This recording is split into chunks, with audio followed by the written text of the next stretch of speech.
अस्सलाम वालेकुम दोस्तों, आज के लेक्चर में हम निफ्रान के बारे में पढ़ेंगे। आज के लेक्चर में हम निफ्रान का इंट्रोडक्शन करेंगे, फिर रेनल कर्पसस के बारे में पढ़ेंगे, फिर ट्यूबुलर पोर्शन ऑफ निफ्रान के बारे में पढ़ेंगे। इसके बाद हम इंशाल्लाह कलेक्टिंग डक्ट और पैसेज ऑफ यूरिन के बारे में पढ़ेंगे। तो चलो स्टार्ट लेते हैं इंट्रोडक्शन ऑफ निफ्रान से।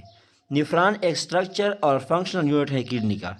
स्ट्रक्चर का मतलब यह है कि सारा किडनी निफ्रान से बना हुआ होता है, और फंक्शनल यूनिट का मतलब ये है कि किडनी का जो भी फंक्शन है, फॉर एग्जांपल किडनी का जो फंक्शन है यूरिन की फॉर्मेशन, वो सारा फंक्शन निफ्रान परफॉर्म करता है। हर किडनी में 1 to 1.3 मिलियन निफ्रान होते हैं। ह्यूमन में 2 किडनीज होती हैं, इस वजह से ह्यूमन में 2 to 2.6 मिलियन निफ्रान होते हैं। 45 to 50 ईयर्स ऑफ एज के बाद निफ्रान की नंबर हर साल 0.8 to 1% डिक्रीज़ होती है। Parts of nephron. Nephron mainly 2 parts से मुश्तमिल होता है। एक है रेनल कर्पसल और मल्फिजन कर्पसल, और दूसरा है रेनल ट्यूब्यूल। रेनल कर्पसल और मल्फिजन कर्पसल स्फीरिकल इन शेप है, फ्लैटेंड इन स्ट्रक्चर है, और इसकी डायमीटर 200 माइक्रोमीटर है। रेनल कर्पसल का फंक्शन ये है कि ये ब्लड की फिल्ट्रेशन करा लेता है, जो कि यूरिन फॉर्मेशन का फर्स्ट फेज़ है। Situation of renal corpuscle and types of nephron. Renal corpuscle के लोकेशन के बुनियाद पे निफ्रान को 2 टाइप्स में डिवाइड किया गया है। एक है कार्टिकल निफ्रान और सुपरफिशियल निफ्रान। वो निफ्रान जिसका रेनल कर्पसल आउटर कार्टेक्स में होता है, मींस पेरिफेरी के करीब होता है, मींस रेनल कैप्सूल के करीब होता है। रेनल कैप्सूल जो कि किडनी को कवर करती है, उसके करीब इसका रेनल कर्पसल होता है। और दूसरा है जक्स्टामेडुलरी निफ्रान। जक्स्टामेडुलरी निफ्रान का रेनल कर्पसल मेडुला के करीब होता है। ये कार्टिको मेडुलरी जंक्शन पे होता है, मींस कार्टेक्स और मेडुला के बॉर्डर के करीब होता है। तो इस निफ्रान को जक्स्टामेडुलरी निफ्रान कहा जाता है। अब इस कार्टिकल और जक्स्टामेडुलरी निफ्रान के दरमियान क्या डिफरेंस है, ये टेबल 47.1 में एक्सप्लेन किए गए हैं। तो चलो पहले हम उसको एक्सप्लेन करते हैं। Difference between cortical and juxtamedullary nephron. Cortical nephron 85% cortical nephron होती है किडनी में, और 15% जक्स्टामेडुलरी निफ्रान होती है। कार्टिकल निफ्रान आउटर कार्टेक्स में पेरिफेरी के करीब पाए जाते हैं, मींस रेनल कैप्सूल के करीब पाए जाते हैं, और जक्स्टामेडुलरी निफ्रान इनर कार्टेक्स में पाए जाते हैं, और ये मेडुला के करीब होते हैं। ये कार्टेक्स और मेडुला के जंक्शन में होते हैं। कार्टिकल निफ्रान का जो लूप ऑफ हेलन है वो शॉर्ट है, और जक्स्टामेडुलरी निफ्रान का जो लूप ऑफ हेलन है वो लॉन्ग है। कार्टिकल निफ्रान की लूप ऑफ हेलन का जो हेयर बैंड है वो आउटर मेडुला में पाया जाता है, जबकि जक्स्टामेडुलरी निफ्रान की लूप ऑफ हेलन का जो हेयर बैंड है वो मेडुला के इनर जोन में पाया जाता है, और कभी कभार तो ये पेरा तक पेनिट्रेट करता है। कार्टिकल निफ्रान को पेराट्यूब्यूलर कैपिलरी सप्लाई करती है। एक ऐसी कैपिलरीज हैं जो कि ब्लड के फिल्ट्रेशन में हेल्प देती हैं, और इसके अलावा रीअब्जॉर्प्शन ऑफ सब्सटेंसेस के लिए भी रिस्पॉन्सिबल है। जबकि जक्स्टामेडुलरी निफ्रान को वाजारेक्टा सप्लाई करती है। वाजारेक्टा एक कैपिलरी नेटवर्क है जो कि मेडुला को सप्लाई करती है। कार्टिकल निफ्रान का जो फंक्शन है वो यूरिन की फॉर्मेशन है, और जक्स्टामेडुलरी निफ्रान का जो फंक्शन है वो यूरिन की फॉर्मेशन के साथ साथ कंसंट्रेशन ऑफ यूरिन भी करते हैं, मींस यूरिन में सॉल्यूट की कंसंट्रेशन को इंक्रीज़ कर देते हैं, क्योंकि ये वाटर की एक्सक्रीशन को इंक्रीज़ कर देते हैं। तो ये है डिफरेंस कार्टिकल और जक्स्टामेडुलरी निफ्रान के दरमियान। Structure of renal corpuscle. Renal corpuscle को 2 पोर्शन में डिवाइड किया गया है। एक है ग्लोमेरुलस और दूसरा है Bowman capsule. Glomerulus tuft of capillaries है, ग्रुप ऑफ कैपिलरीज है, जिसको बोमेन कैप्सूल ने कवर किया होता है। ग्लोमेरुलस ग्लोमेरुलर कैपिलरीज पे मुश्तमिल होते हैं, जो कि एफेरेंट और इफेरेंट आर्टरियोल के दरमियान पाए जाते हैं। एफेरेंट आर्टरियोल पहले एंट्री करता है, फिर ये कैपिलरीज में डिवाइड होता है, फिर ये कैपिलरीज आपस में यूनाइट होती हैं, और फिर ये इफेरेंट आर्टरियोल की फॉर्मेशन करती हैं, और फिर ये इफेरेंट आर्टरियोल किडनी से बाहर निकलता है। तो ये जो कैपिलरीज है ग्लोमेरुलस की, ये एफेरेंट और इफेरेंट आर्टरियोल के दरमियान पाई जाती है। ग्लोमेरुलस में कोई वेंस नहीं होती, इस वजह से इसमें जो वास्कुलर सिस्टम है वो प्योरली आर्टेरियल है। ग्लोमेरुलर कैपिलरीज एफेरेंट आर्टरियोल से एराइज होते हैं।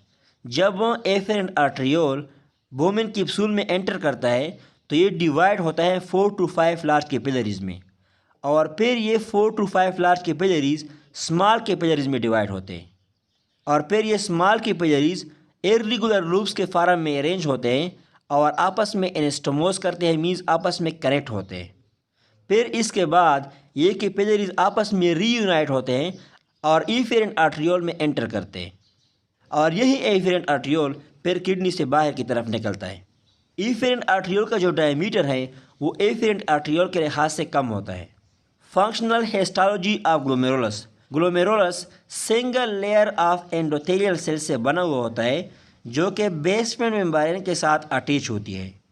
इस एंडोथेलियल सेल्स के दरमियान स्पेस होती है जिसे फिल्ट्रेशन पोर्स और फेनेस्ट्रिया कहा जाता है।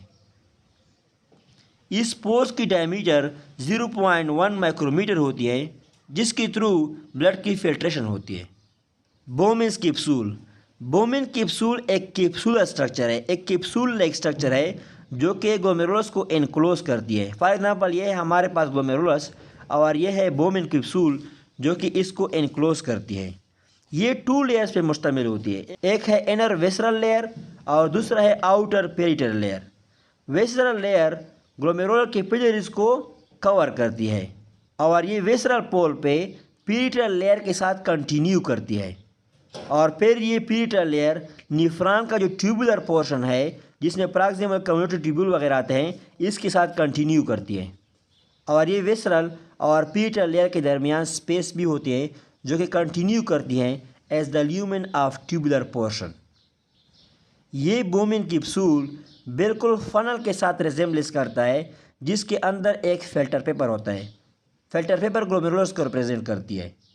फनल एक लेबॉर्ट्री इंस्ट्रूमेंट होता है जिसका आउटर पार्ट थिकर होता है और इनर पार्ट थिनर होता है। इस बोमेन कैप्सूल की डायमीटर 200 माइक्रोमीटर होती है। Functional histology of Bowman capsule. Bowman capsule के दोनों layer single layer of flattened epithelial cell से बनी हुई होती है और ये single layer of flattened epithelial cells basement membrane के ऊपर होती है। वेसरल लेयर का जो बेसमेंट मेम्ब्रेन है ये ग्लोमेरुलर कैपिलरीज के मेम्ब्रेन के साथ फ्यूज़ करता है जिसके ऊपर एंडोथेलियल सेल्स अरेंज होती है। तो इसका मतलब ये है कि वेसरल लेयर का बेसमेंट मेम्ब्रेन और ग्लोमेरुलर कैपिलरीज का बेसमेंट मेम्ब्रेन आपस में फ्यूजन करती है और ये fusion endothelial layer of glomerular capillaries और epithelial layer of visceral layer of Bowman capsule को आपस में सेपरेट करके रखती है।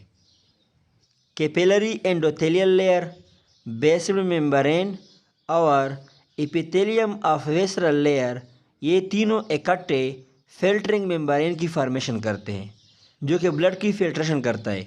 मीन्स जब भी ग्लोमेरुलर कैपिलरी से ब्लड बोमेन कैप्सूल में एंटर करता है तो इस फिल्टरिंग मेम्ब्रेन के थ्रू ब्लड की फिल्ट्रेशन होती है। वेसरल लेयर की एपिथेलियम और इसके बेसमेंट मेम्ब्रेन के दरमियान फ्यूजन कंप्लीट नहीं होती क्योंकि हर एपिथेलियल सेल एक स्टॉक के ज़रिए से बेसमेंट मेम्ब्रेन के साथ कनेक्ट होता है और ये स्टॉक बेसिकली साइटोप्लाज्मिक एक्सटेंशन होती है एपिथेलियल सेल्स की जिसको पेडिकल्स और फीट कहा जाता है। ये पेडिकल्स इंटरडिजिटेटिक मैनर में अरेंज हैं। इंटरडिजिटेटिक मैनर का मतलब ये है कि ये इन उंगलियों के फॉर्म में अरेंज हैं जिसके दरमियान स्पेसेस होती है। तो इस तरह इस पेडिकल के दरमियान भी स्पेसेस होती हैं जिसको स्लेट पोर कहा जाता है। तो ऐसी एपिथेलियल सेल्स जिससे पेडिकल्स बाहर निकली हुई होती है इसको पोडोसाइट कहा जाता है। तो अगर आपसे कोई पूछे कि पोडोसाइट कहाँ पे पाया जाता है तो आपने फ़ौरन जवाब देना है कि पोडोसाइट बोमेन कैप्सूल में पाया जाता है। Tubular portion of nephron. Nephron का ट्यूबुलर पोर्शन बोमेन कैप्सूल की कंटिन्यूएशन है। मीन्स बोमेन कैप्सूल जब कंटिन्यू करता है तो ये ट्यूबुलर पोर्शन ऑफ निफ्रॉन में ओपन होता है। तो इसका मतलब यह है कि निफ्रॉन का ट्यूबुलर पोर्शन बोमेन कैप्सूल से अराइज करता है। निफ्रॉन का ट्यूबुलर पोर्शन 3 पार्ट्स में डिवाइड किया गया है: proximal convoluted tubule, loop of Henle and distal convoluted tubule. Proximal convoluted tubule tubular portion का काइल्ड पोर्शन है जो कि डायरेक्टली अराइज करता है बोमेन कैप्सूल से। ये कार्टेक्स में सिचुएटेड करता है और इसकी लेंथ 14 mm होती है और इसका डायमीटर 55 माइक्रोमीटर होता है। प्रॉक्सिमल कन्वोल्यूटेड ट्यूब्यूल जब कंटिन्यू करता है तो ये descending limb of the loop of Henle में ओपन होता है। Functional histology of proximal convoluted tubule. Proximal convolutive tubule single layer of cuboidal epithelial cell से बनी हुई होती है और इस क्यूबॉइडल एपिथेलियल सेल से एक हेयर लाइक प्रोजेक्शन निकली हुई होती है जो कि ट्यूब्यूल की ल्यूमेन की तरफ जाती है। तो इस प्रोजेक्शन की प्रेजेंस की वजह से प्रॉक्सिमल कन्वोल्यूटिव ट्यूब्यूल की एपिथेलियल सेल्स को ब्रश बॉर्डर सेल्स कहा जाता है। Loop of Henle. Loop of Henle 3 part से मुश्तमिल होती है, descending limb, hairpin bend and ascending limb. ये है लूप ऑफ हेनले का डिसेंडिंग लिम्ब। ये है हेयर पेन बैंड जो कि असेंडिंग और डिसेंडिंग लिम्ब के बीच में पाया जाता है और ये है ascending limb. Descending limb. Loop of Henle का डिसेंडिंग लिम्ब 2 सेगमेंट पर मुश्तमिल होता है। एक है थिक डिसेंडिंग लिम्ब और दूसरा है thin descending limb. Thick descending limb proximal convolutive tubule की डायरेक्ट कंटिन्यूएशन होती है। Means proximal convolutive tubule thick descending limb में ओपन होता है। इसकी लेंथ 6 mm होती है और इसकी डायमीटर 55 माइक्रोमीटर होती है और ये भी ब्रश बॉर्डर क्यूबॉइडल एपिथेलियल से बनी हुई होती है। तो अगर आपसे किसी ने पूछा कि brush border cuboidal epithelial sales कहाँ पे पाए जाते हैं तो आपने फ़ौरन जवाब देना है कि ये descending limb of loop of Henle and proximal convolutive tubule में पाए जाते हैं। जब ये थिक डिसेंडिंग सेगमेंट कंटिन्यू करता है तो ये ओपन होता है थिन डिसेंडिंग सेगमेंट में जो कि फ्लैटेंड एपिथेलियल सेल से बना हुआ होता है और इससे कोई हेयर लाइक प्रोजेक्शन नहीं निकलती। मींस इसकी कोई ब्रश बॉर्डर नहीं होती। फिर ये थिन डिसेंडिंग सेगमेंट जब कंटिन्यू करता है तो ये हेयर बैंड में ओपन होता है। हेयर बैंड भी फ्लैटेंड एपिथेलियल सेल्स में मुश्तमिल होता है और इन सेल्स की भी ब्रश बॉर्डर नहीं होती। जब ये हेयर बैंड कंटिन्यू करता है तो ये ascending limb of loop of Henle में ओपन होता है। Ascending limb. Ascending limb of loop of Henley 2 part से मुश्तमिल होता है। एक है थिन असेंडिंग सेगमेंट और दूसरा है thick ascending segment. Thin ascending segment. Thin ascending segment hairpin bend की डायरेक्ट कंटिन्यूएशन है और ये फ्लैटेंड एपिथेलियल सेल्स पे मुश्तमिल होता है और इसकी भी कोई ब्रश बॉर्डर नहीं होती। Thin descending segment, hairpin bend and thin ascending segment, इन तीनों की लेंथ 10 to 15 mm होती है और ये तीनों डायमीटर के लिहाज से सिमिलर होते हैं और इसकी डायमीटर 15 माइक्रोमीटर होती है। थिन असेंडिंग सेगमेंट फिर कंटिन्यू करते हैं as thick ascending segment. Means thin ascending segment thick ascending segment में ओपन होते हैं। Thick ascending segment 9 mm long होती है और इसकी डायमीटर 30 माइक्रोमीटर होती है। थिक असेंडिंग सेगमेंट को क्यूबॉइडल एपिथेलियल सेल्स लाइन करते हैं जिसके पास कोई ब्रश बॉर्डर नहीं होती। Thick ascending segment loop of Henle का लास्ट पोर्शन है। जब ये ख़त्म होता है तो ये मैकुला डेंसा की फॉर्मेशन करता है। Macula densa juxta glomerular apparatus का पार्ट है। जक्स्टा का मतलब है नियर और ग्लोमेरुलर का मतलब है ग्लोमेरुलस। तो इसका मतलब ये है कि जक्स्टा ग्लोमेरुलर एपैरेटस ग्लोमेरुलस के करीब होती है। फॉर एग्जांपल ये है हमारे पास थिक असेंडिंग सेगमेंट और ये है मैकुला डेंसा। ये मैकुला डेंसा एफेरेंट और इफेरेंट आर्ट्रियोल के दरमियान में पाया जाता है। अब इस जक्स्टा ग्लोमेरुलर एपैरेटस का क्या काम है? ये जक्स्टा ग्लोमेरुलर एपैरेटस हार्मोन की सिक्रीशन करते हैं और इसके अलावा ग्लोमेरुलर ब्लड फ्लो और ग्लोमेरुलर फिल्ट्रेशन रेट को भी रेगुलेट करते हैं। Length and extent of loop of Henle. Loop of Henle का लेंथ डिफरेंट निफ्रॉन में डिफरेंट होता है। कार्टिकल निफ्रॉन में लूप ऑफ हेनले शॉर्ट होता है और इसका हेयर पेन बैंड सिर्फ आउटर मेडुला में पेनिट्रेट करता है, जबकि जक्स्टा ग्लोमेरुलर निफ्रॉन में लूप ऑफ हेनले लॉन्ग होता है और इसका hairpin bend inner medulla तक पेनिट्रेट करता है। कुछ निफ्रॉन में तो हेयर पेन बैंड पेपिला तक पेनिट्रेट करता है और रेनल पेपिला किडनी का इनर मोस्ट पोर्शन है जिसके ज़रिए से पैरामिड एम्प्टी होता है माइनर कैलिसेस में। Distal convolutive tubule. Distal convolutive tubule thick ascending segment of loop of Henle की कंटिन्यूएशन है। Means thick ascending segment of loop of Henle distal convolutive tubule में ओपन होती हैं और ये कॉर्टेक्स ऑफ द किडनी में होता है। इसकी लेंथ 14.5 to 15 mm होती हैं और इसकी डायमीटर 22 to 50 माइक्रोमीटर होती हैं और फिर ये ओपन होता है कलेक्टिंग डक्ट में। Functional histology of distal convolutive tubule. Distal convolutive tubule को single layer of cuboidal epithelial cells ने कवर किया होता है जिसके ऊपर कोई ब्रश बॉर्डर नहीं होती। और डिस्टल कन्वोल्यूटिव ट्यूब्यूल में जो क्यूबॉइडल एपिथेलियल सेल्स होते हैं इसको इंटरकैलेटेड सेल्स और आई सेल्स कहा जाता है। Collecting duct. कलेक्टिंग डक्ट निफ्रॉन का लास्ट पोर्शन है जो कि 2 पार्ट्स में मुश्तमिल होता है। एक है इनिशियल और आर्च कलेक्टिंग डक्ट और दूसरा है straight collecting duct. Distal community tubule continue करता है एज द इनिशियल और arch collecting duct.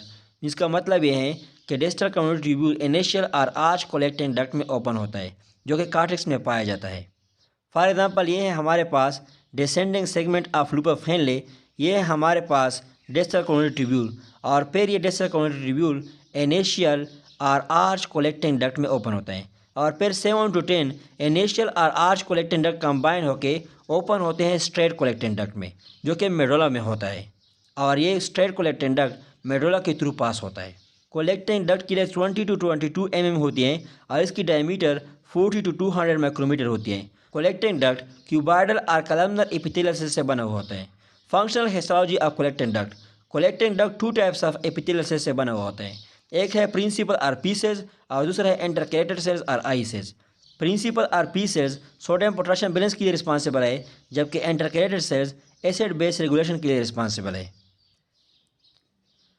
Passage of urine. अब यूरिन किस तरह फ्लो करती है किडनी में? मेडुला के इनर जोन में हर पैरामीड से स्ट्रेट कलेक्टिंग डक्ट निकलते हैं और फिर ये स्ट्रेट कलेक्टिंग डक्ट आपस में कंबाइन होके डक्ट्स ऑफ बिलिनी और पिपेली डक्ट्स ऑफ बिलिनी की फॉर्मेशन करते हैं, और ये डक्ट्स ऑफ बिलिनी ओपन होते हैं वी शेप्ड एरिया में जिसे पेपेला कहा जाता है।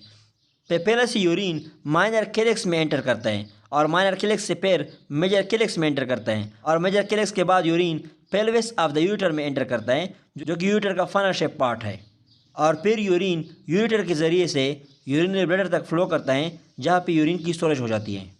अब माइनर कैलेसिस और मेजर कैलेसिस क्या चीज़ है? ये सब डिवीजन है रेनल पेल्विस की। एक किडनी में 8 माइनर कैलेसिस होती है और 2 to 3 मेजर कैलेसिस होती है। 3 to 4 माइनर कैलेसिस यूनाइट होके 1 मेजर कैलेक्स में ओपन होती हैं। तो this is all about kidney. इंशाल्लाह आप सब दोस्तों को समझ आ गया होगा।